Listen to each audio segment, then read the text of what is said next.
My name is Dr. Malcolm Driffield, work at Fera Science Limited. I'm a senior analytical chemist and the section leader of the food packaging and migration team. So the work that I carry out mainly concerns food contact materials and the migration of substances from food contact materials. We generally have two different types of analyses that we carry out. We can look for something that we call intentionally added substances. So these are compounds that we know are present in food contact materials. They're in there with a specific purpose. Because we know what we're looking for, we're able to determine very specific methods. These tend to use the analytical techniques such as GC triple quads and LC triple quads to allow us to get the greatest sensitivity, detect to the lowest levels. The other side is to look for unknown or non-intentionally added substances, or NIAS.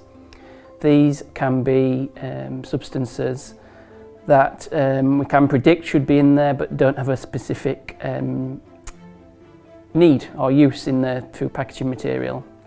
Things such as oligomers, reaction and breakdown products between different components of the food contact material. Because we don't know specifically what we're looking for, then it's very difficult to develop methods. So we have to use our non-targeted equipment. So this things like the GCMSDs, as well as the GCQTOF and the LCQTOF that we have from Agilent. When we're looking for unknown compounds, the software that we use is really important in that it allows us to handle the data in different ways. The molecular feature extractor from the mass hunter allows us to pull out the different substances that are present, whether we're using the LCTOF or the GCQTOF MS. We can then compare this to a procedural blank to determine whether the substance of interest is present from a contamination or from somewhere from the extraction or cleanup procedure. And then we can take those substances forward from the molecular feature extractor and either look at the molecular formulae to help us to identify the unknown substances, or we can take that data into the mass profiler professional software, which will allow us to compare the data sets. So we use the profiling software, the Mass Profiler Professional. We've used that in a number of different areas, looking at food contact materials in particular. Some of these have involved looking at differences in process.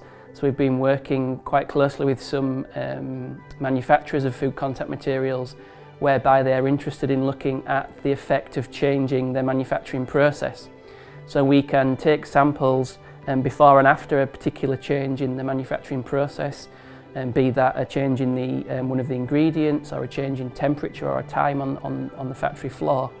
And our customers are really only interested in the differences that are caused by that change in the process. So by looking at samples before and after, using the profiling software, we can use the software to look at those differences. We don't have to identify everything that's present in the sample, but just to really zoom in on those differences and to try and identify those and the substances that are present that are causing those differences. When we're trying to work out what some of these compounds are, we can use LCQTOF or GCQTOF to help us by fragmenting some of the compounds of interest.